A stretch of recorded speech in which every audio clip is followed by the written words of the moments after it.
Good morning. Good morning. So, as we were saying yesterday, so let's quickly conclude that. So, what if you have something like sine px over x as x approaches 0, and then you want to evaluate this with your calculator? Of course, you can solve this using normal analysis, but if you want to solve this with your calculator, this is an OBJ question. How would you approach this? Okay, so what you can do is assume some value for p. Okay, like it says p is equal to 2, and now enter it on your calculator. You're going to have sine p, so that's going to be sine 2. So let's say sine 2, so p is 2 sine 2 for x. Okay, those all over alpha x. So we now put as x approaches 0, put 0.00001, so it's going to give you 2. You put in sine 3 alpha x, so you put 3, calculate, you're going to put the same thing here, it's going to give you 3. So that already tells you that whatever p you put in is going to be the answer you get from here. Okay, so that's the way you can deal with it when you have this kind of figure. Maybe you have a over b, so you can assume some values for it, then see which of the options agrees with your answer. So that's the way to deal with that. Okay, so let's take some of them and solve normally. Okay, so normally how would you solve so how would you evaluate this limit normally? Okay, these are the limits, don't forget. Sine x over x. Okay, for this there's no issue at all. It's quite straightforward to deal with using L'Hopital's rule.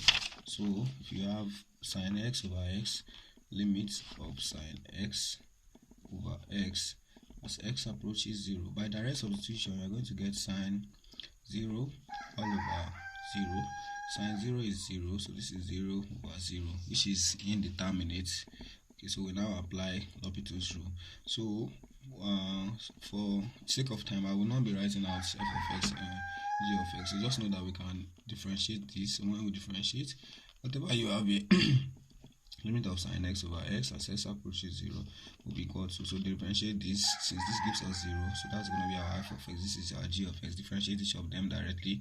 So this is going to be equal to the limit of derivative of sine x is cos x, derivative of x is 1 as x approaches 0, so you can make direct substitution. You're going to have cos 0 is 1, so the limit is 1. So that is that about that. So check the next one. So for the next one you have limit of 1 minus cos x over x as x approaches 0. Okay, so 1 minus cos x over x, limit of 1 minus cos x all over x as x approaches 0. So by direct substitution you're going to have 1 minus cos 0 all over 0, so this is going to be 0 over 0, which is indeterminate form, to which I can apply L'Hopital's rule directly. So I'm going to have this to be 1 minus cos x all over x as x approaches 0 is equal to, differentiate this, derivative of that, so limit as x approaches 0 of, the derivative of 1 is 0, derivative of cos x is minus sine x, so this will be minus of minus sine x, okay, all over derivative of x, which is 1, so this is going to be equal to minus times minus, that's plus, so this is going to be sine x. Okay, so by direct substitution to be sine 0 is 0. Okay, so that verifies this. So look at the next one, limit of 1 plus 1 over x, okay, all raised to power x as x approaches infinity. So as x becomes very large, so we have a limit of, so this is one of them, this is another one. So the next one, limit of 1 plus 1 over x, okay, all raised to power x as x approaches infinity. So this is going to be, by direct substitution, equal to 1 plus 1 over infinity all raised to power infinity. So this is going to be 1 plus 1 over infinity is 0 all raised to power infinity. This is going to be 1 raised to power infinity. Okay, before now you knew that 1 raised to power anything, or you thought that 1 raised to power anything was 1. You were correct. Yes, 1 raised to power anything is 1, but this is not what we are doing here. What we are doing here, we're not trying to evaluate this function at infinity. Infinity is not a number, mind you. We want to see the behavior of this function as x approaches infinity. So what we have here is that this term here will be approaching 1 while this one is approaching infinity. So they are both approaching these values. They are not, it is not going to be exactly 1, it's not going to be exactly infinity. So that's why we cannot determine what it will be from this expression. Do you get that? So that's why this thing is indeterminate. So this is indeterminate. So whenever you have indeterminate of power form like this, like say infinity raised to power 0, 0 raised to power infinity, 1 raised to power infinity, okay, and yeah, I think that is all. When you're having determinate of power form like this, what you do is to take the lane of both sides, that is the natural log of both sides. Why? So that the power can come down by our law of logarithm. So from there we now have indeterminate of the form, maybe infinity times something, and then we can simplify that. Okay, so so what we do here is say that what, so we want to get limit of this, so let y, so we say let y or anything be equal to the limit of 1 plus 1 over x all raised to power x as x approaches infinity. Okay, so we now take the log, natural log of both sides. We say that ln of y will be equal to ln of this limit 1 plus 1 over x all raised to power x as x approaches infinity. Okay, so we now use the fact that the limit, the ln of a limit is equal to the ln, is equal to the limit of that ln. Okay?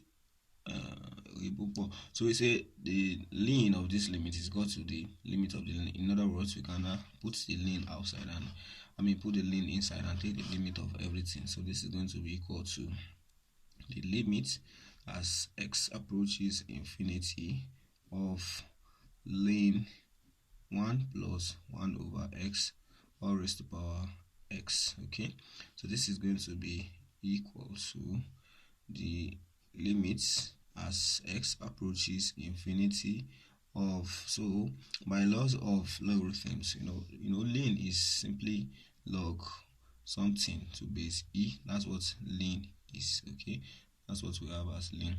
Okay, so you know from your laws of logarithm that if you have log a raised to power b, it is the same thing as b log a.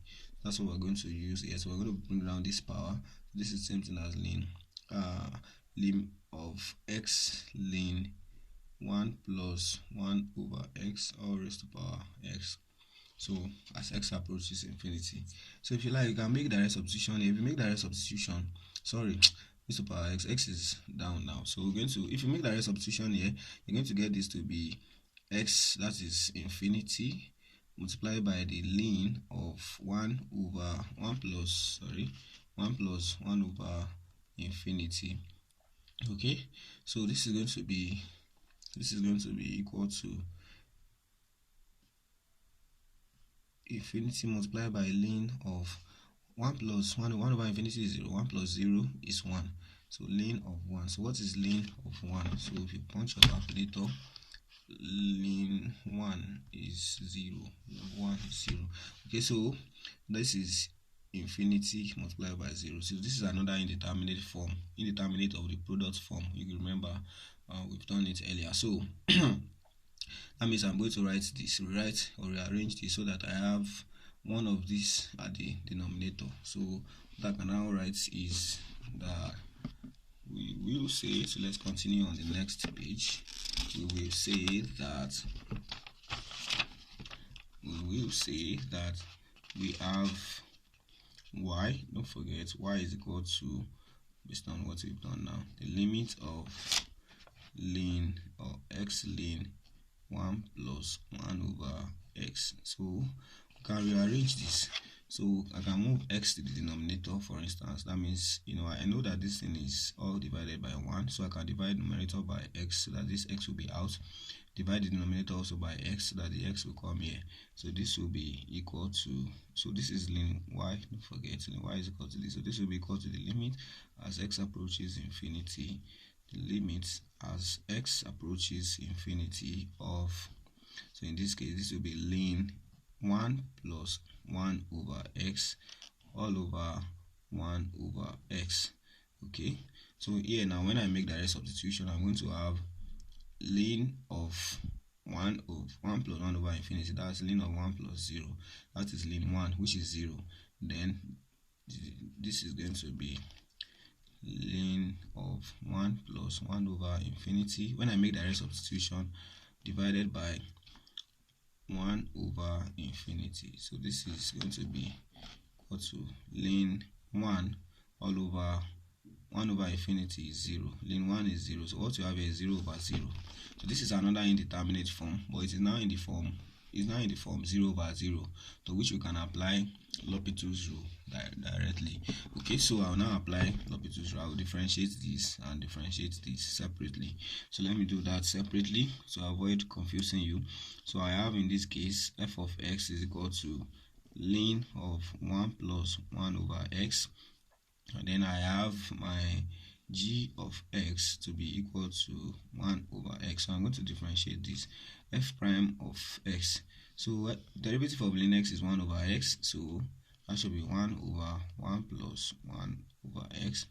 Then multiply by derivative of the core. Derivative of 1 is 1, is 0. Derivative of 1 over x, that's derivative of, that's the derivative of x raised to power minus 1, which should be minus 1 x raised to power minus 2, or minus 1 over x squared. Alright, so this is going to be multiplied by minus 1 over x squared. Alright, then I have g prime of x, that's 1 over x, is still going to be also minus 1 over x squared. Alright, so that's the derivative. So I can now write that therefore ln y, by L'Hopital's rule, the limit of this is going to be the limit of this, the derivative of this over the derivative of this. So I can write that this is equal to the limit as x approaches infinity of, so instead of ln this now, since I know it gives me 0, I'm going to put in its derivative, which is 1 over 1 plus 1 over x multiplied by minus 1 over x squared. And I will say divided by the derivative of this, which is minus 1 over x squared. Okay, so it's quite easy to deal with now. This will cancel this, so that's all. So what I have left is this. So can I write that this is going to be equal to, by direct substitution, 1 over 1 plus 1 over infinity. So this is going to be equal to 1 over 1 plus 1 over infinity is 0, 0. 1 plus 0 is 1, 1 over 1 is 1. So that is not my final answer. Don't forget, this is ln y. What we want to find is y. We have said y is equal to the limits that they asked us to find. Okay, so we're going to get y from here. You know that this means that log y to base e is equal to 1. So I can move this here, which means that my y will be equal to e raised to power 1, which is e. So that's the way to deal with indeterminate of the power form. So I've been able to verify, as the question wants us to, that the limit of 1 plus 1 over x all raised to power x as x approaches infinity is indeed e. Alright, so so that is that about that. It is quite easy to deal with. Okay, so you should be able to deal with the others that we have here. Limit of 1 plus x raised to power 1 over x as x approaches 0 from above. So yeah, so let's quickly do that together. We're going to have limit of 1 plus x raised to power 1 over x as x approaches 0 from above. So this is going to be equal to, by direct substitution, why do we have 0 from above? Okay, that is not apparent from here, because if you have 0 from below, you're going to have something like, in this case, you're going to have something like 1 plus, 1 plus 0, which is 1, raised to power minus infinity. So that's still going to be indeterminate. So the reason we have 0 from above here is not apparent, but it's actually, it doesn't matter whether you have it from above or from below, but you will see as we proceed why it is so. Okay, so in this case, when you make direct substitution, you're going to have this to be 1 plus 0 all raised to power 1 over 0. So this is going to be 1 raised to power infinity, which as before is indeterminate. So this is indeterminate of power form like the previous one. So what we're going to do is what? Equate it to y and take the ln of both sides. That's the general way to resolve an indeterminate of power form. So this is going to be y. So we say let y equal to the limit that we seek, limit of 1 plus x all raised to power 1 over x as x approaches 0 from above. Okay, so we now take the ln of both sides. We say that ln y will be equal to ln of this, okay, ln of this limit as x approaches 0 from above of 1 plus x raised to power 1 over x. Okay, so we say that from here ln y is equal to, this is equal to the limit as x approaches 0 from above of ln of this. So this is going to be ln, so we have all of this ln of 1 plus x raised to power 1 over x. Okay, so we can bring down the power now by the rules of logarithm. So this is going to be equal to the limits as x approaches 0 from above of 1 over x ln 1 plus x. All right, so this is what we have here. So again, when you make direct substitution, you're going to have 1 over x. 1 over x is going to give you 1 over 0 multiplied by 1 over 0 multiplied by the ln of 1 plus 0. Okay, so this is going to be 1 over 0 is going to be infinity multiplied by ln 1, which is 0. That's another indeterminate form, but we can rearrange this. So when we do that, we're going to have ln y. So we can write that ln y equal to, so by rearranging this, I can write this as the limit of ln 1 plus x all over x, so as x approaches 0 from above. Okay, so I'm going to have now, when I make direct substitution, I'm going to have ln of 1 plus 0 all over 0. So ln of 1 is 0, 0 over 0. Alright, so I have 0 over 0, which is an indeterminate form to which I can directly apply L'Hopital's rule. It's another indeterminate form, but now I can apply L'Hopital's rule. So I can differentiate each one of them separately. So I can have f of x. So I know now that my f of x in this case is equal to, so let's do this on another page so you can see it clearly. So you're going to have it that f of x is equal to the numerator. Numerator is equal to ln of 1 plus x, and my g of x is equal to the denominator, which is equal to x. Okay. So from here we're going to have it that f prime of x will be equal to ln of this, it should be equal to 1 over 1 plus x, then multiplied by derivative of this, which is 1. Revise your rules of differentiation if you don't know how to do that. G prime of x is going to be equal to 1. Okay, so because of this, we're going to now say that ln y, don't forget, will now be equal to, by L'Hopital's rule, the limits as x approaches 0 from above of, in this case, we're going to have the numerator now is 1 plus 1 over x, all divided by 1. Okay, so by direct substitution, this is going to give us 1 all over 1 plus 0. Okay, so this is going to be 1 over 1 plus 0 is going to be 1. So don't forget that what we want to get is the limits, which we have equated to be y here. We have said let y be equal to that limit that we seek. So we have now obtained that log y to base e is equal to 1. So by moving this base here, we'll see that y indeed, which is the limits of 1 plus x raised to power 1 over x as x approaches 0 from above that we seek, is actually equal to e. So we have been able to establish that. Indeed, you will see that we did not actually, there was no implication for x being from above here. meaning that probably, or that suggests that probably this is also going to be the same whether x approaches 0 from above or from below. So let's check, is that actually true? So let's enter this function on our calculator. We're going to have this function is 1 plus x raised to power 1 over x.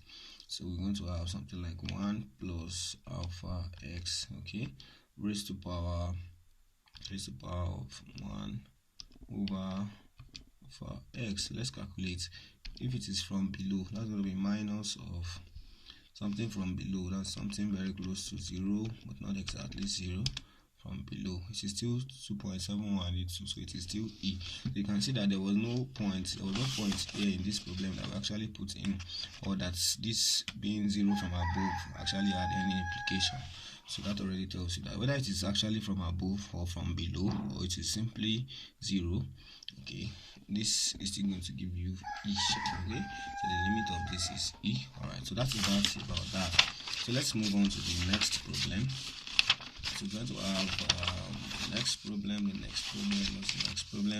next problem is the limit of e raised to power x minus 1 all over x as x approaches 0 is 1. Limit of e raised to power x minus 1 all over x. So we have the limit of e raised to power x minus 1 all over x as x approaches 0.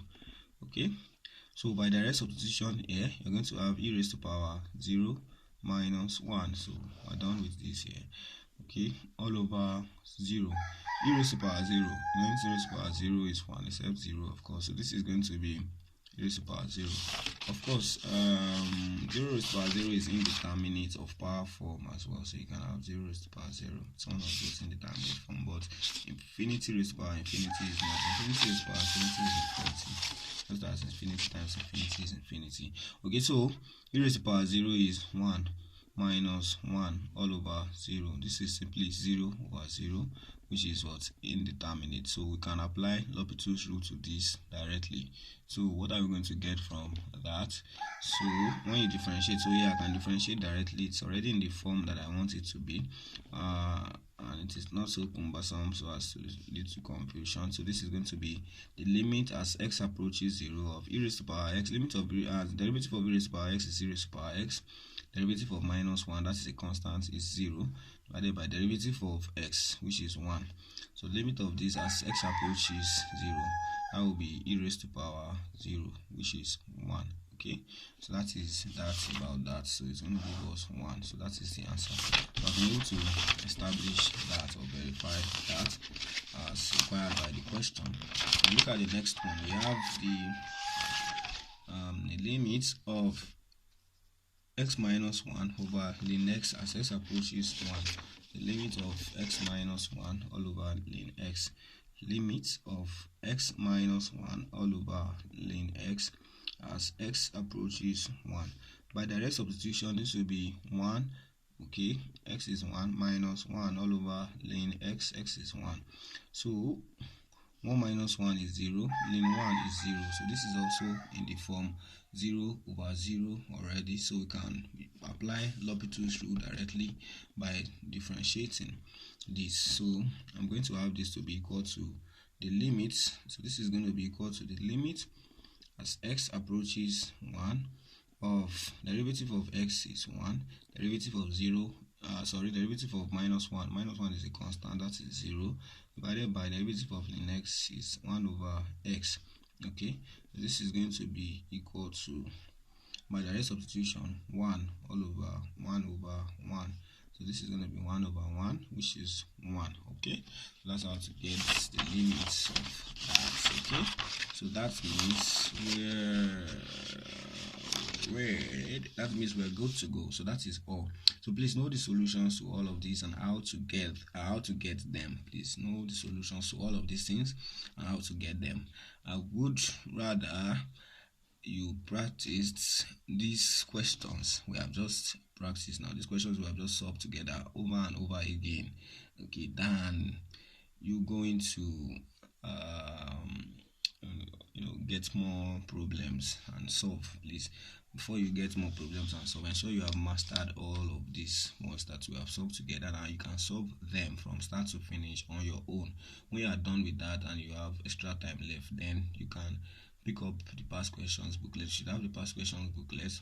If you don't have, you can get it from the coordinator. Just tell the coordinator you want to get one is 1200, and practice more past questions on this. But master all of these things we have done here first. All right, so if there are those, if you encounter more problems in the past questions that you are unable to solve, okay, especially that are related or look like this, then we should post it on the group so that so that I or other students like you who may be able to solve it can actually help out. All right, so that's about that concerning limits.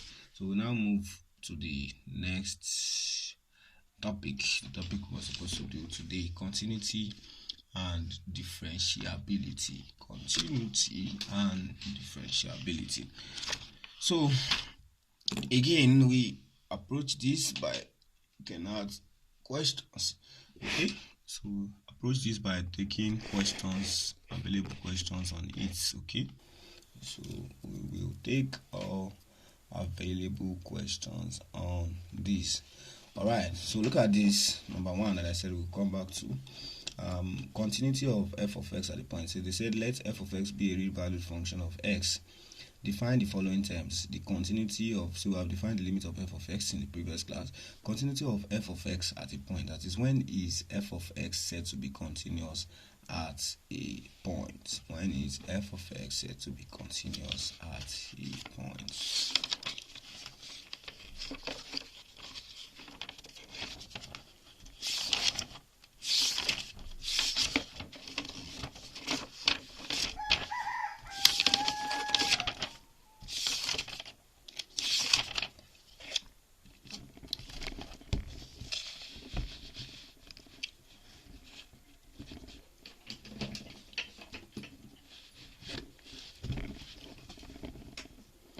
So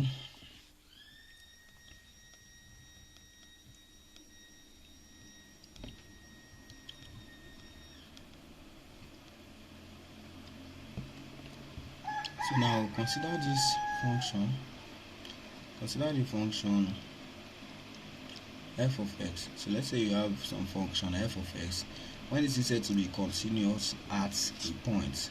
So it simply means, in layman terms, continuity simply means that I have the function and I'm not going to lift my hand or lift my pen from the paper or from this book if I need to draw the graph of this function. So that means in this case this function is continuous between this point and this point. It's continuous in that interval.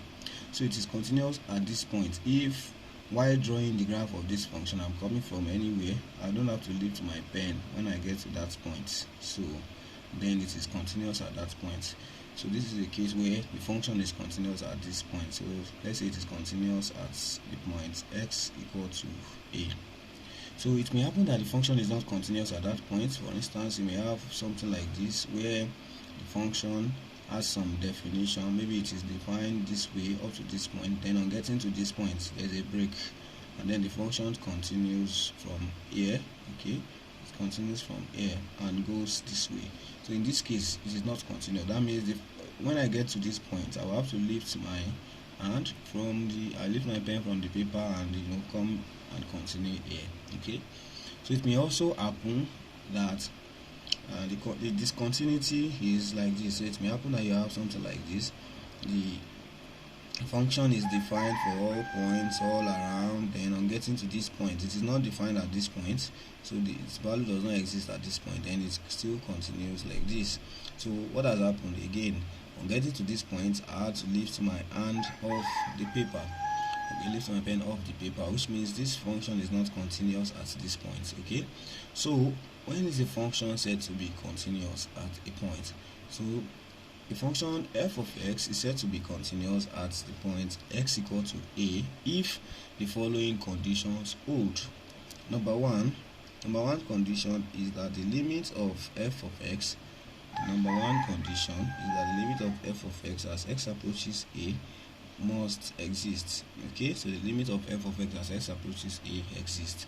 Number 2 condition, this is where you write it to, is that f of x is defined at x equal to a. That means f of a exists. Okay, so you can write that is f of a exists. Okay, and finally, which is the most important thing, is that these two are equal. The limit of f of x as x approaches a is equal to f of a. So in fact, this 3 is necessary. I mean, this condition 3 is a necessary and sufficient condition. You know, for these two to be equal, they must first exist individually, and then they have to be equal. Alright. So in some cases, you can have limit of f of x. You can have that a function f of x is continuous at x equal to a if limit of f of x as x approaches a is equal to f of a. Alright. So if they both exist and are equal, then the function is said to be continuous at that point. So that is continuity. So when it's a function f of x said to be continuous at the point x equal to a function f of x is said to be continuous at the point x equals to a if the following conditions hold. Number 1, the limits of f of x as x approaches a exist. Number 2, f of x is defined at x equal to a, that is f of a exists. And number 3, the limit of f of x as x approaches a is equal to f of a. So again, we can actually state or make an equivalent statement using our epsilon delta definition. You recall that now epsilon delta definition, when we add limit of f of x as x approaches a to be equal to L, we said that means given any epsilon greater than 0, there exists theta of epsilon such that f of x minus L will be less than epsilon whenever x minus a is less than delta, where delta is dependent on epsilon. So we have a similar definition for continuity, or the deal here is that in this case our limits is going to be equal to f of a. So that is what differentiates this from limit. Okay, so that means instead of having its f of x approaching L, f of x is going to approach f of a. So we're going to have the difference between f of x and f of a will be less than epsilon whenever the difference between x and a is less than delta.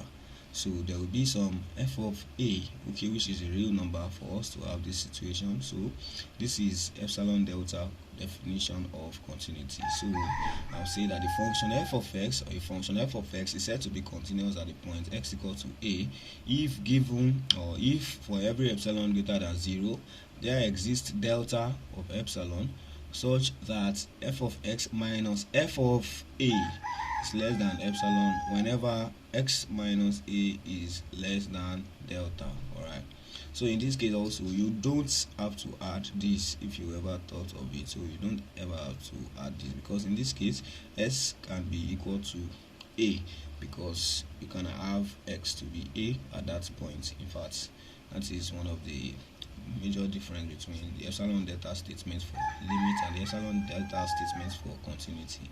But it is fine.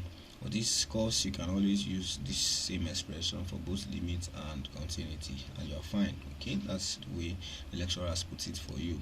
Alright, so that is the definition of continuity at a point. So we'll get to uniform continuity later on. So let's solve some problems on this. So they said, for what values of x in R, that is for what values of x elements of R is or are the following functions, is each of the following functions continuous? That means at what value is this one going to be continuous, at what value is this one going to be continuous. So we will take each one after the other. So what do we mean when we say function is continuous? Don't forget, the function has to be defined. So for this function to be continuous at a point, it has to be defined at that point.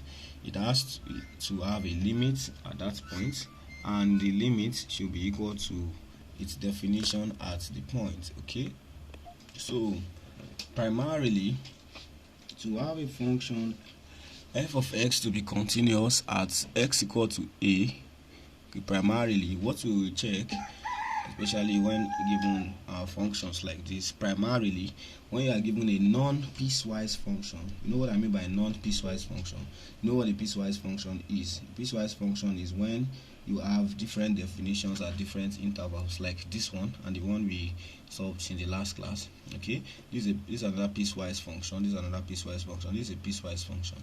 But for a non-piecewise function, for you to check the points of continuity or discontinuity, we will simply find out at what point is the function undefined. So when is a function said to be undefined? The function is said to be undefined. Now remember that we are dealing with function of real numbers. I told you, put in real numbers, it produces real numbers. So the function will be undefined if putting in a certain real number will give us a non-real number. That means maybe it gives you a complex number, or it gives you infinity or minus infinity, which are not numbers. Okay, so that means a function f of x will be undefined when the denominator gives you 0. You know, when the denominator gives you 0, for instance, maybe you substitute something and you get 1 over 0 at the end of the day, or 2 over 0, or whatever over 0, not 0 now. Let's say you have 5 over 0.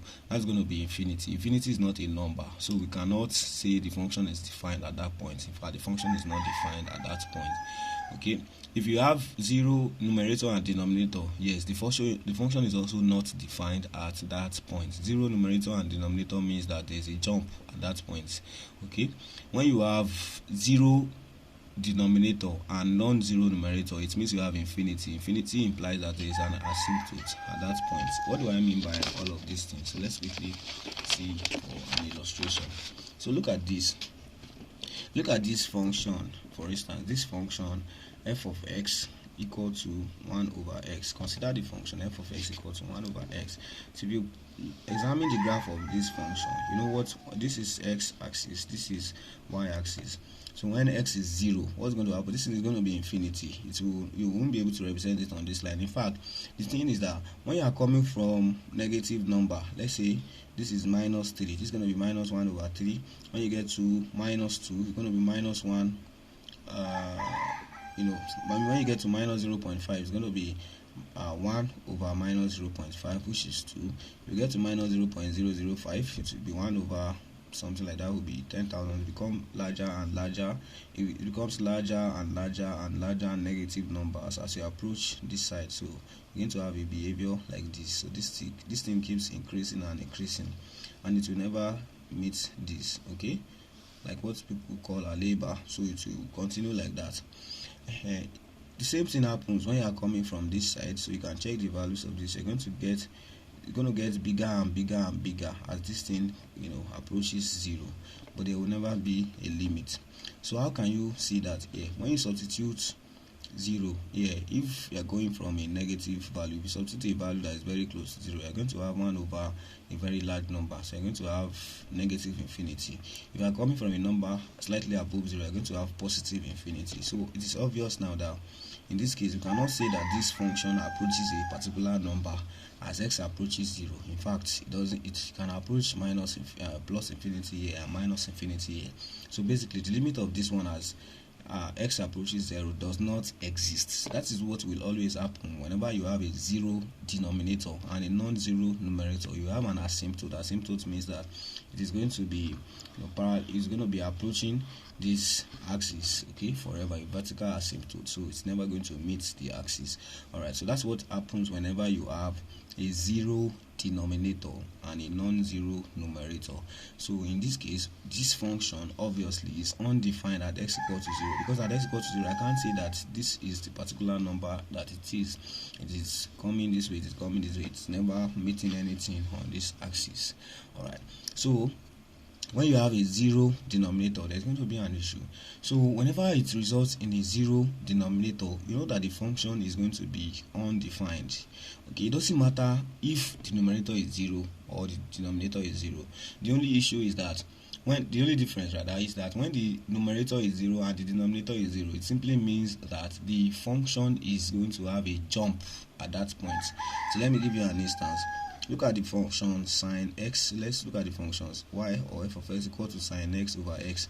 If you plot its graph, so just examine the values of this is x and this is y, you're going to have a behavior like this. So this thing will come and get to this point. At 0 you will not have any value, so you don't know, it doesn't have any value at 0, because at 0 this thing is going to be sine 0 over 0, which is 0 over 0. 0 over 0 is not a number, so this thing is going to have a jump at this point, a hole at this point. Hole means that we will not fill the hole, we just leave it there, because the function is not defined at x equals to 0. But going further again, the function will be defined at other points, and you're going to have a behavior like this. So this is going to be a hole. So when you have 0 over 0, you're going to have a hole, okay? And when you have something, let's say you have some p over 0, where p is not equal to 0, in this case you are going to have a vertical asymptote. You get it? You're going to have a vertical asymptote, okay? So that is the difference between them. But then in both cases the function is undefined. The function is undefined. Okay, so that is one. Another thing you can have is you can have you know what the complex number is. When you have square root of -1, for instance, a complex number, this is not a real number. You know, we're dealing with real valued function, so we expect that when you put in a real number, you get a real number. So if you put in any number and it results in negative roots, it results in the root of a negative number. Now, not just square roots, even roots of a negative number generally. That is, if you want to get fourth root of -1, you know, for instance, if you punch this in your calculator, you know, no, normally, this your calculator can do complex number calculations. So look at something. Let me clear this memory.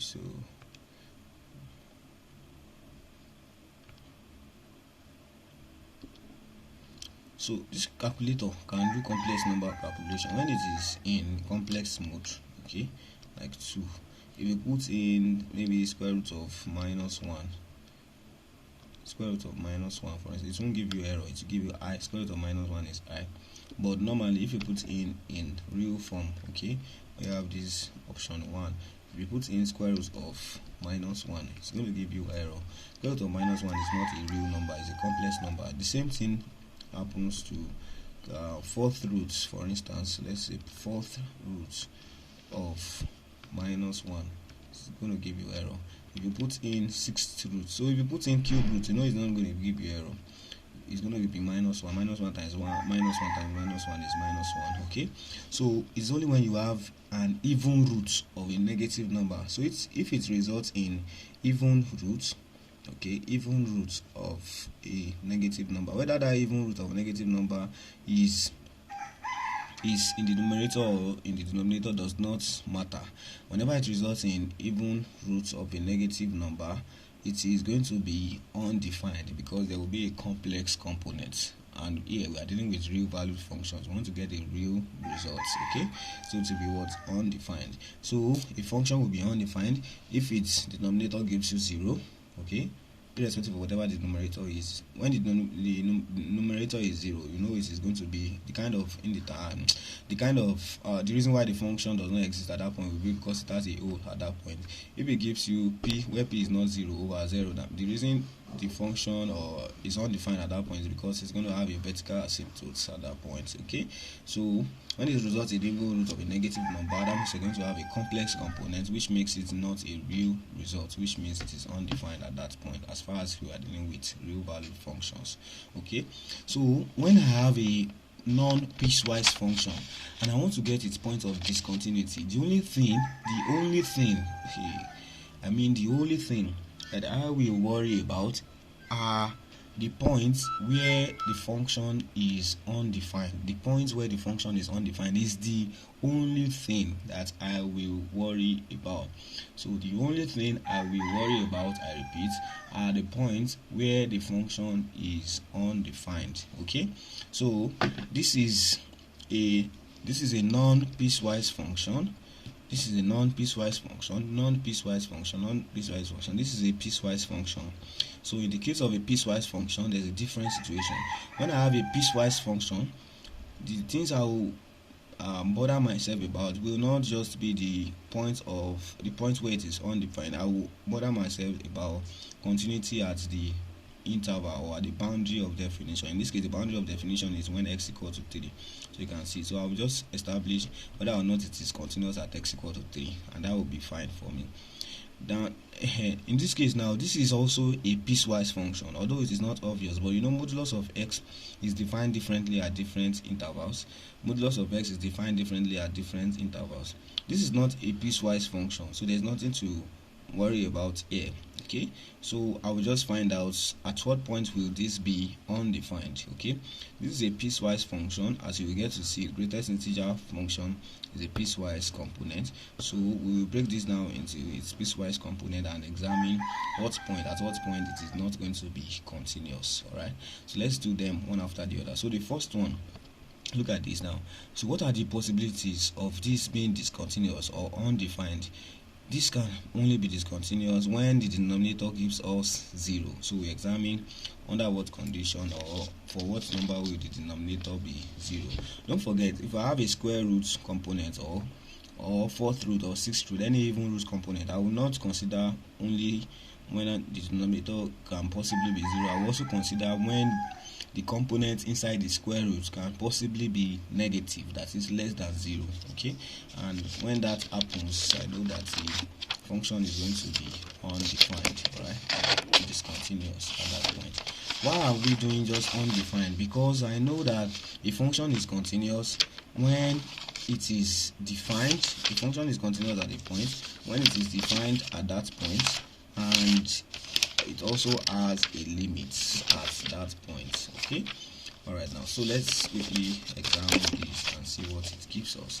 All right, so for the first one we are given f of x. So we want to find the values of x in R where each of the following functions is continuous. Okay, so in this case we are given f of x to be equal to x over x squared minus 1. So this will be equal to x over, this is difference of two squares, you should know that before now, that's x plus 1 multiplied by x minus 1.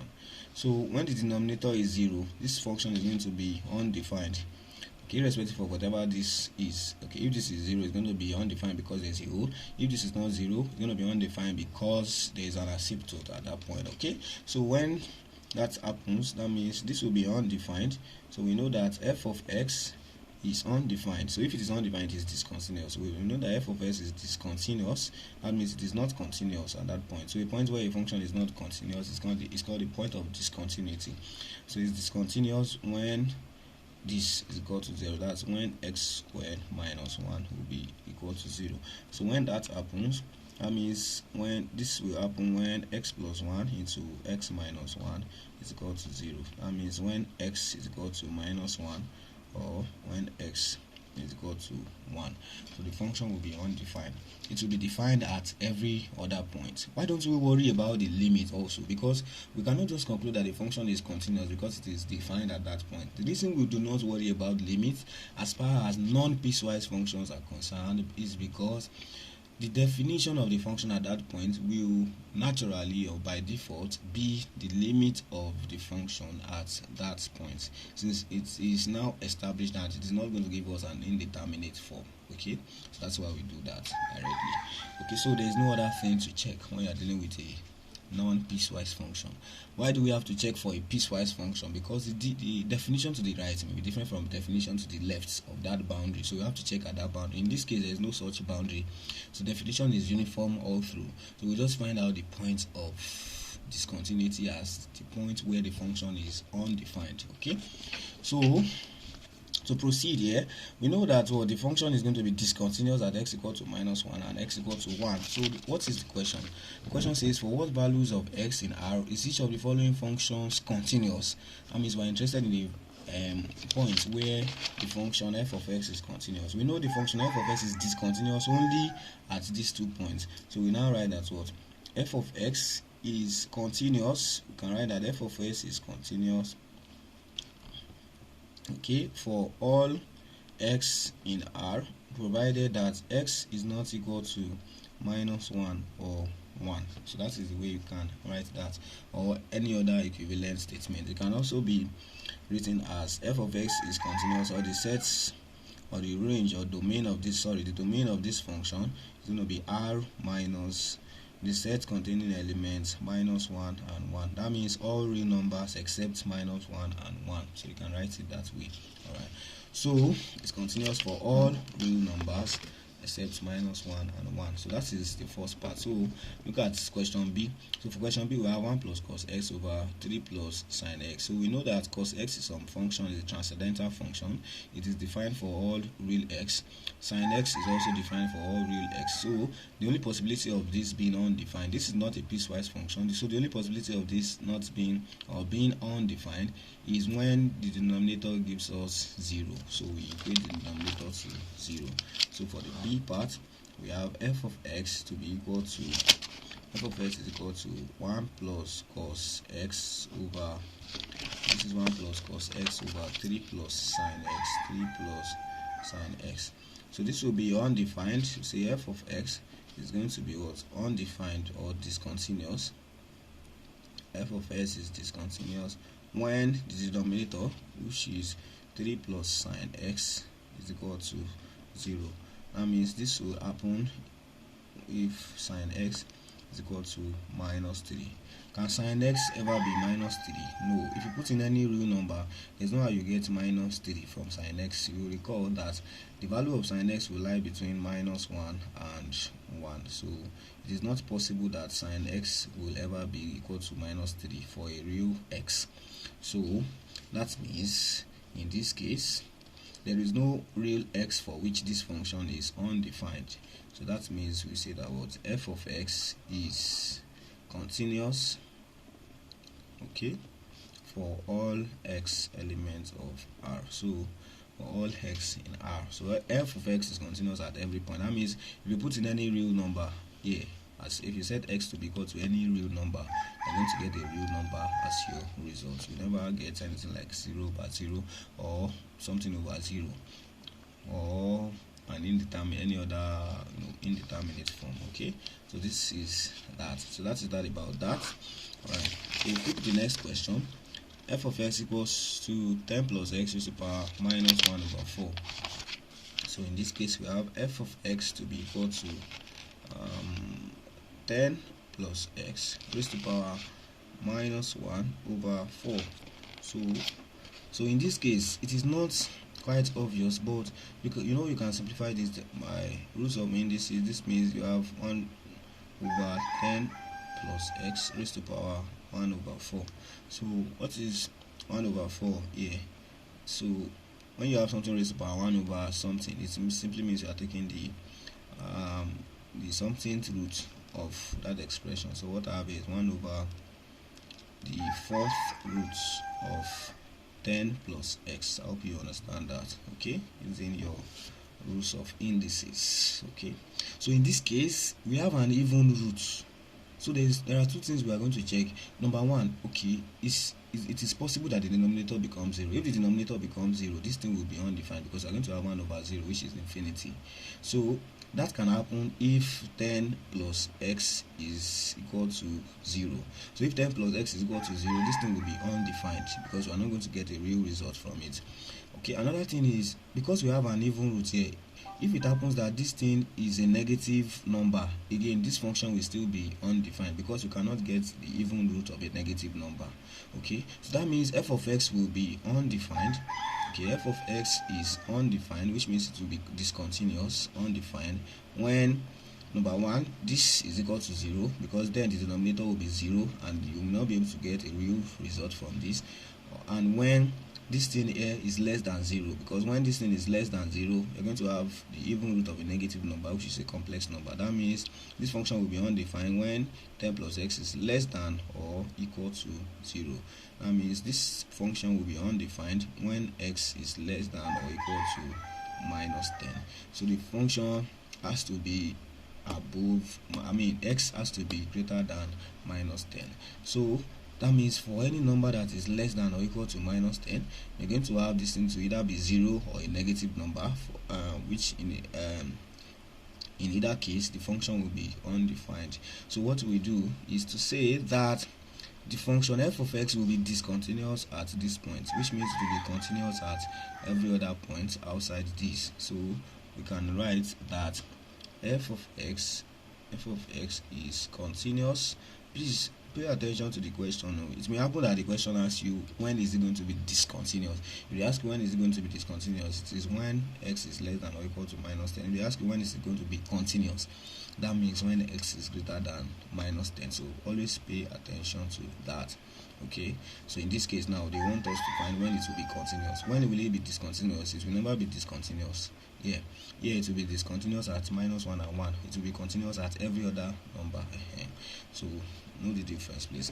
So in this case, f of x is going to be continuous for all x greater than minus 10. So it will be continuous when x is greater than minus 10. So for any number greater than minus 10, this function that we have been given is going to be continuous. Don't forget, continuous. Okay, that means it will be discontinuous when x is less than or equal to minus 10. That means it will be continuous. It will be discontinuous when x is less than or equal to minus 10, which means it is going to be continuous for other cases when x is greater than minus 10. Okay, so that's that about that. So look at the next one. F of x is equal to 10 raised to power minus 1 over x minus 3 squared. So the next one we have f of x is equal to 10 raised to power minus 1 over x minus 3 all squared minus 1 over x minus 3 all squared. So in this case also we have minus, so I can write this as 1 over 10 raised to power 1 over x minus 3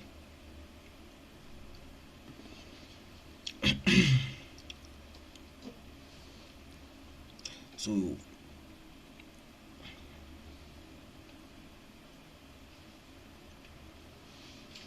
what is going to happen now?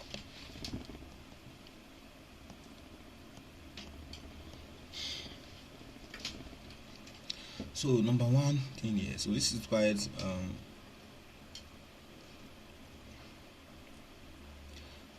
complicated, but now something should come to your mind that this is going to be x minus 3 root of 10. So normally you should say that you may want to write this in like this, which is fine. You may want to write it like 1 over, let's say, x minus 3 roots of 10. I hope you understand it. That means, for instance, this could be 2. This will be the square root of this. If this is 4, this is going to be whatever root of this. But that's not even an issue. You know why it is not an issue? This is a positive number. If this were a negative number, then we'll begin to trouble ourselves about, okay, this thing should not be even, this thing should be odd. I hope you understand that. Okay, so but yeah, we're not going to trouble ourselves about this because this is a positive number. So either it is even or odd or negative or positive, you can always get the roots for this. Okay, so that is not an issue. So the only issue is if this thing is 0. If this, we have an expression here, 1 over x minus 3. So if this denominator of this power is 0, there's going to be an issue. You're going to have 10 raised to power infinity. 10 raised to power infinity is going to be, what's it now? Infinity. See, we have been doing it before now that 1 over infinity is 0. But no, infinity is not a number. So if you are using it as a definition of a function, it is not correct. For this function, this is a real valued function. So if you want to evaluate f of x at any point, you will deal with real numbers, or to put in a real number, get real intermediate and final results. Okay, but in this case, if you put in 3 here, for instance, I'm going to get 3 minus 3, which is 0. 1 over 0 is going to be infinity. That's already says that is not a number, so you can't proceed that way. So obviously, when the denominator of the power is 0, that is when you have x minus 3. Just like this one. Now normally when you are evaluating limit, you can say this is plus infinity or minus infinity, depending on whether it's from above or below. But when you are taking f of 0, for instance, you can't say f of 0 is infinity. That doesn't make any sense. This is a real valued function. Infinity is not a number, so in this case f of 0 simply does not exist. It is not infinity or minus infinity. It has to be a real number if it exists. Okay, so and you have to get that real number by using real intermediate results all through. Okay, so in this case we're going to have this. So this will be undefined. F of x is undefined or discontinuous. F of x will be undefined or discontinuous when this denominator of the power, when x minus 3 equal to 0. That means it will be discontinuous when x is equal to 3. So that means f of x is continuous.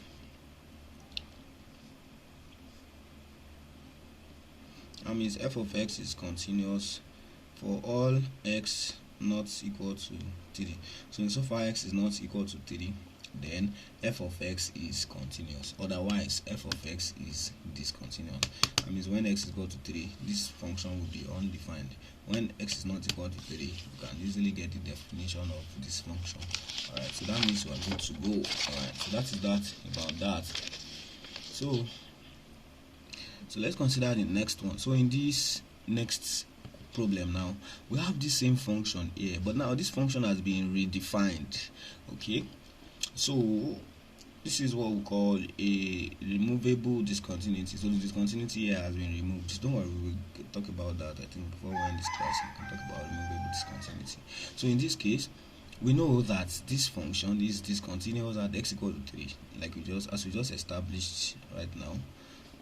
So if that is the case, why is it discontinuous at x equal to 3? It is continuous at x equal to 3 because it is undefined at that point. So now they have redefined the function, but not even worry about that.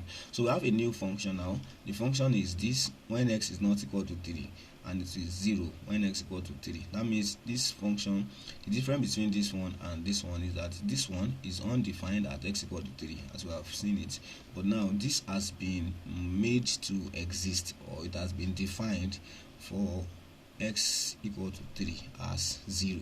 So when x is not equal to 3, we use this expression, and when x equal to 3, we use 0 instead. So that is the difference between the two of them. So now we want to check for the continuity of this function. Now don't forget, this is a piecewise function, and for a piecewise function, the way to check for its continuity is to check for continuity at the boundary. So that's the point of definition of this function, the boundary of definition. So the only boundary of definition here is 3. So we check for the continuity of this function at x equal to 3, having established from earlier analysis that this thing will be undefined when x is equal to 3. So since it has been redefined now, so have it as 0 when x is equal to 3, all we simply find out is if it has been made continuous by this definition. And how do we establish that? We will first find the limit as x approaches 3, and then we find f of 3 and see if they are going to be the same. If they are the same, that means this new function now meets all our conditions for continuity at the point, and that implies that the function is continuous at the point x equal to 3. Alright, so let us check for continuity of f of x at x equal to 3. That is, to establish the continuity of this function, it suffices to establish its continuity at the boundary point x equal to 3. So it is also for other piecewise functions. Okay, right. So we examine its continuity at x equal to 3.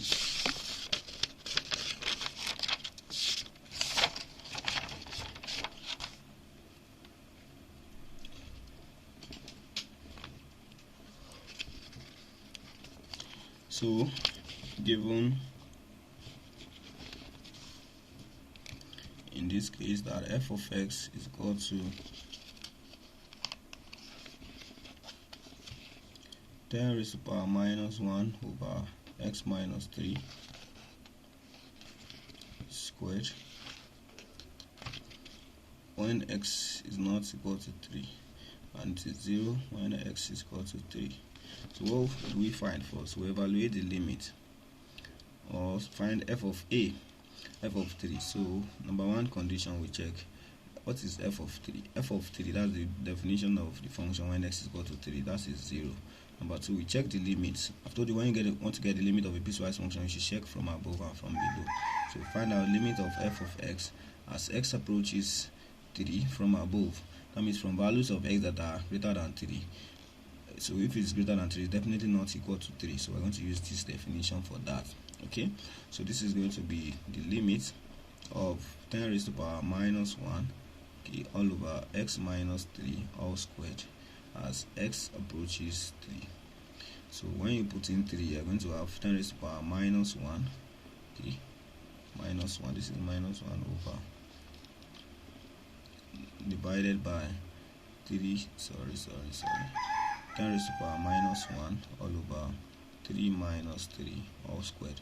So this is going to be 10 raised to the power minus 1 all over 3 minus 3 is 0, 0 square is 0. So this is going to be equal to 10 raised to the power minus 1 over 0 is infinity, so minus infinity. This is the same thing as 1 over 10 raised to the power infinity, rules of indices. So 10 raised to the power infinity is infinity, so this is going to be 1 over infinity. 1 over infinity is 0. Why are we doing all of this? Because here we are evaluating limits. We want to have an idea of what it becomes as x approaches 3. Okay, we are not establishing what exactly is going to become at x equal to 3 like we did before. Here we want to examine what exactly is this going to approach, that is, what is it going to finally get to, or possibly get to, or get as close as possible to. So that's why we're using all of this. So obviously limit from above is 0. It's going to be the same thing as the limit from below, so because from below also means when x is not equal to 3. So I'm going to use the same definition and get the same result. So obviously now we have been able to establish that what, since in this case now f of 3 is equal to the limits of f of x as x approaches 3, we know that what f of x is now continuous at x equal to 3. So this is as simple as that. So since f of x is continuous at x equal to 3, it means that it is continuous at all points. Why? The only point of discontinuity was 3. Now it has been made continuous at x equal to 3 by setting the definition at x equal to 3 to be equal to the limit at x equal to 3. So now it has been made continuous at x equal to 3. So that tells us to that takes us to the two different kinds of discontinuity. You can have what we call a jump discontinuity, okay, jump discontinuity, and you can have what we call a removable discontinuity.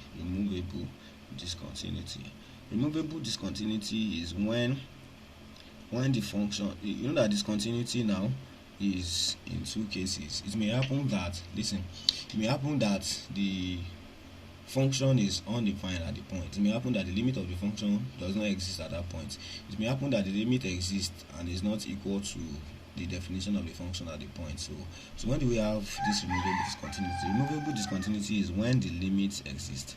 So when the limit of f of x as x approaches a exists. Okay, see, once this limit exists and it is a real number, it is not plus infinity, it is not minus infinity, that's when we say it exists here, then there is removable discontinuity. It doesn't matter whether the function is undefined at that point or the definition at that point is not the same thing as the limit. If the definition at that point is not the same thing as the limit, or the definition or the function is undefined at that point, we can rewrite the function so that it will be made continuous at that point. Okay, so for instance, consider this function f of x equal to sine x over x. At x equal to 0, what is going to happen? At x equal to 0, we check number 1, what is going to be f of 0? F of 0 is going to be sine 0 all over 0. Sine 0 over 0 is 0 over 0, which is undefined. Okay, so it means that the function is undefined at that point. Why am I not writing indeterminate? I'm not looking for limits. I'm not trying to determine limit. I want to get the f of 0, which is done by substitution only. So this already tells me that the function is undefined at that point because there is a hole at that point, as we have seen before. Alright, so number 2, we evaluate the limit. However, limit of sine x over x as x approaches 0, as we have also seen before using L'Hopital's rule, is equal to 1.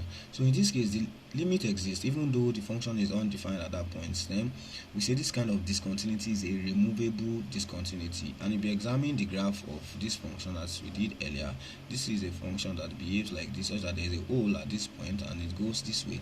I can remove this discontinuity by simply joining these 2 points. That is, I can clear out this hole. To clear out this hole, I will simply make f of 0 to be equal to the limits as x approaches 0. So that is the idea. So if this is the function, I can redefine this function and get a new function f of x, big F now, which is defined as, it will now still be defined as sin x over x, but this definition will be used only when x is not equal to 0. And I will now use, when x is equal to 0, I will now set the function to be equal to the limit that I've just found. So when x is equal to 0, so that now if I find f of 0, it will be 1. If I find limit as x approaches 0, it will also be 1. So the two of them will be the same. So by so doing, I have removed the discontinuity. That is, by defining f of x as this big F of x, then I have removed the discontinuity. So that is removable discontinuity. Removable discontinuity, don't forget, is when the limit exists but the discontinuity is due to other factors. So, but when the limit does not exist, it is not a removable discontinuity. There's nothing you can do to it. So that is what we call jump discontinuity. Okay, and the limit does not exist. So there's nothing you can do in that case to redefine the function and have it, to be continuous. You're going to have jump discontinuity. Just like you have something like let's say if you look at the function, talk about the signum function. We look at the signum function, which is x over modulus of x, okay, which is defined as 1 when x is greater than 0. It is undefined at x equal to 0, and it is minus 1 when x is less than 0. This is the signum function. If you check the behavior of this function, it is going to be something like this. When at x equal to 0, it is undefined. X equal to 0, it is undefined. But when x is greater than 0, it's going to be 1. So we're going to have this thing to go this way. When x is less than 0, it's going to be minus 1. This is minus 1. So you can see that for this function, if you are coming from this side, the limit is minus 1. If you are coming from it, is minus 1, which means the limit of this function does not exist. So there's nothing I can do to make this function continuous at this point. Even if I define this one to be this, there's nothing that will happen. I will still get here, stop, and jump, move on here. So this is a jump discontinuity. There's nothing I can do to remove the discontinuity. So there's no how I want to redefine the function to remove this discontinuity. It is there forever. So that happens when the limit does not exist. But when the limit exists, it is a removable discontinuity, and I can remove the discontinuity by redefining the function such that at that point where it does not exist, or where the function is undefined, or when it has a different definition, I can redefine it so that at that point the value of f of x will be equal to the limit of f of x that I have just found. So in this case, removable discontinuity happens when the limit of f of x as x approaches a exists and is real. Don't forget, it's real. That means it's not infinity, it's not plus or minus infinity. Alright, so that is that about that. So this function now that we have just obtained is continuous everywhere, because this function that we saw initially was discontinuous only at x equal to 3. Now since it has been redefined and the definition is such that this definition is now equal to the limit, then we see that it is now also continuous at x equal to 3, which is sufficient to conclude that the function is continuous at all points, or is continuous for all real x. Do you get that now? It's continuous at x equal to 3. Hence f of x, this is our new function, is continuous for all x in this set R. So it's as simple as A, B, C. Alright, so that is that about that. So we'll move to the next problem. So this is the next problem. So this is a piecewise function. In case you don't know, this is a piecewise function. So it is not obvious, but you should know that this is a modulus function. Modulus function is a piecewise function. So let's examine when will this be continuous or discontinuous.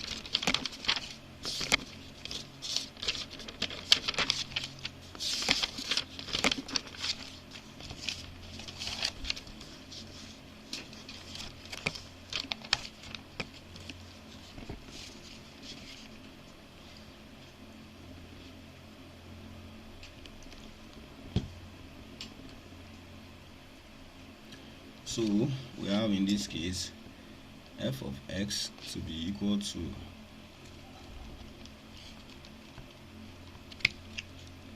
x minus modulus of x all over x. So one thing you should bear in mind is that the modulus function, what's the modulus function? Say modulus of minus 2 is 2. Modulus of 2 is also 2. Okay, simply means the value, ignoring the sign. So it means that if I have modulus of x, I can define it as x whenever x is greater than 0. You know that if I have 1, modulus of 1 is 1. If I have 2, modulus of 2 is 2. And it's going to be 0 when x is equal to 0. Modulus of 0 is 0. It will be minus x when x is less than 0. Why? If I have minus 1, the modulus of minus 1 is 1. Minus 1 is the same thing as minus of minus 1. Okay, so I can always multiply by minus when I have a negative number so that it will become positive and to give me its modulus. So this is the definition of the modulus function. Can you see it is a piecewise function? Obviously, if you plot its graph, you're going to have something like, it's going to have different definitions at different intervals. You're going to have something like this straight line up to this point, and straight line up to this point, so that when this is 1, this thing is going to be 1. It's also going to be 1 when this thing is minus 1. Okay, so that's a piecewise, is a piecewise function. So when you have it in an expression, you know that the function is a piecewise function. So we will treat it the same way we treat piecewise function. That means we will find out if it is continuous at its boundary or boundary of definition. Okay, so in this case the boundary of definition obviously is 0.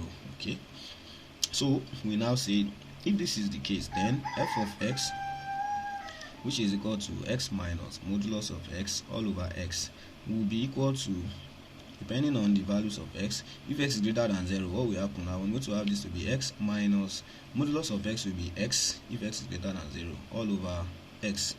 Okay, when x is greater than 0, and this thing will be what?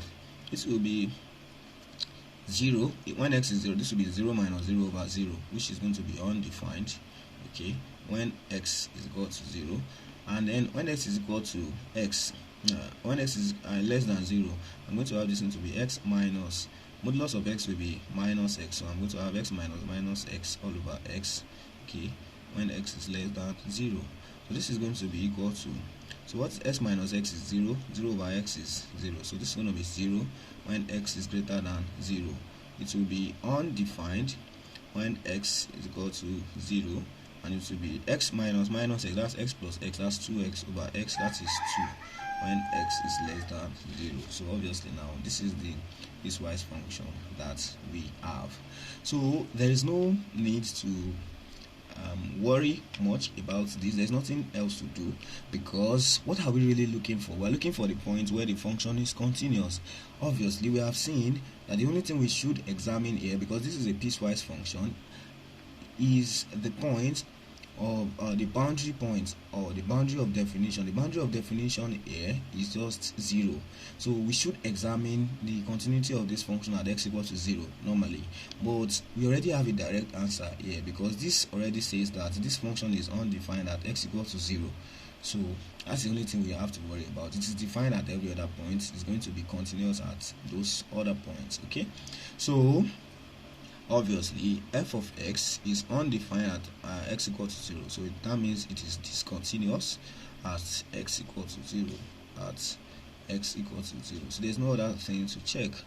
So if that is the case, then we say that what f of x, because they want us to find where f of x is continuous, that means f of x will be continuous for all x not equal to 0. So provided x is not equal to 0, then f of x will be continuous. So that is that about that problem. Okay, so you can see this thing is very soft. Life is very easy with mathematics. I'm very serious. So you can see the next question now. So you already have an idea why the next question is like this. They said f of x equals x minus modulus of x over x if x is less than 0. So, and they said it's equal to 2 if x is equal to 0. So they have tried to redefine this function. So in this case, I think this is wrong, or this should be a mistake, in the on the man's part. So I think this should be x not equal to 0. So we should understand what that is. They are trying to redefine this function so that it will be continuous at x equal to 0, or trying to give you an idea of this, if it will be continuous at x equal to 0. So this should be x not equal to 0. So I suppose, but if you have it as less than 0, you can solve it still, but it's not going to be a reasonable question, so to speak. Okay, so I'm going to use a redefinition and say that f of x is going to be equal to x minus modulus of x all over x, provided that x is not equal to 0, and it will be equal to 2 when x is equal to 0. So let's examine this. What is going to happen now? From what you have done here, you already have an idea that in this case you know that when x is not equal to 0, you can either have x to be greater than 0 or x to be less than 0. So this thing has been redefined. That means this new function is this one when x is not equal to 0. So when x is greater than 0, this thing is going to be 0. So that means this one will be 0 when x is greater than 0. So it was formerly undefined at x equal to 0. Now it has been defined at x equal to 0. It is going to be 2 at x equal to 0. So when x is not equal to 0, that's when x is less than 0. X is not equal to 0, so you're going to have this, and that is 2. You're going to be 2 when x is less than 0. So this is what you get. So again, now you have to examine the continuity of this function at this point, at the boundary point, which is 0. So the first thing you want to find out is what? F of 0. What is f of 0? F of 0 is now defined as 2. Then the next thing you want to find out what is going to be the limit of f of x as x approaches 0. So from above, for instance, that means you use the definition of f of x for values of x greater than 0. That is 0. So this is going to be the limit of 0 as x approaches 0. Limit of a constant is that constant, so this is going to be 0. You evaluate again. You know why we are doing it like this? I've told you limits. If you want to get limits for a piecewise function, you have to do it from above and from below. So why we didn't do anything like that for this case? Where is it now? For this situation was because in this case the function is not so defined as being above 0 or below 0, or it is defined the same way, whether above 0 or below whether above 3 or below 3, that is still going to be not equal to 3. So it is the same definition we use for both of them. So that's why we are able to conclude that it's going to be the same without having to examine separately from above and from below. But here, if x is not 0, it can either be above 0 or below 0. So we have to examine the two limits separately. So in this case, limit of f of x as x approaches 0 from below is going to be limit of, so what is f of x for values of x greater than 0? That is 2. That is limit of 2 as x approaches 0. Now the limit of a constant is the constant. So in this case, you can see that limit of f of x as x approaches 0 from above is not equal to the limit of f of x as x approaches 0 from below. So obviously the limit of f of x as x approaches 0 does not exist, because for it to exist, these two must be equal. And so since this does not exist, we will conclude that what? Since the limit of f of x as x approaches 0, okay, does not exist. Why doesn't it exist? Because these two limits, right hand and left hand limit, they are not equal. They have to be equal for this thing to exist. So since this does not exist, okay, we say that what? F of x is discontinuous. F of x is still discontinuous at x equal to 0. So the limit does not exist. So there's nothing we can do about it, so it is discontinuous. So in this case, it was not just because it was undefined. Of course, it was undefined was enough reason for us to conclude that it was discontinuous. But if we want to check whether it is a removable discontinuity or jump discontinuity, we have to check also for the limit. If the limit exists, then we know it is jump discontinuity. It is a removable discontinuity if the limit exists. If the limit does not exist, it is jump discontinuity. So that's what we have done here to examine that. Okay, all right. So so what's the next thing we want to check now? We're going to so we have been able to establish that it is discontinuous at x equals to 0. So still it is the same thing as before. It is going to be continuous only one. That means it is going to be what? Continuous for all x not equal to 0. That means only continuous when x is not equal to 0.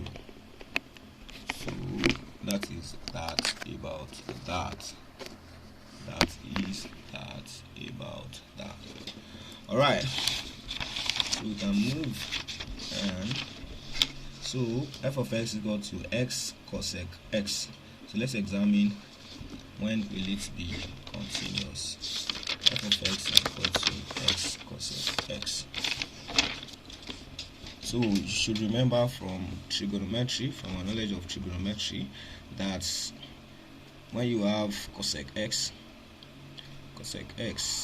which can also be written as CSC x, it is simply the inverse of sine x. So this is 1 over sine x. Just like sec x is inverse of cos x, this is 1 over cos x. And then cot x, cotangent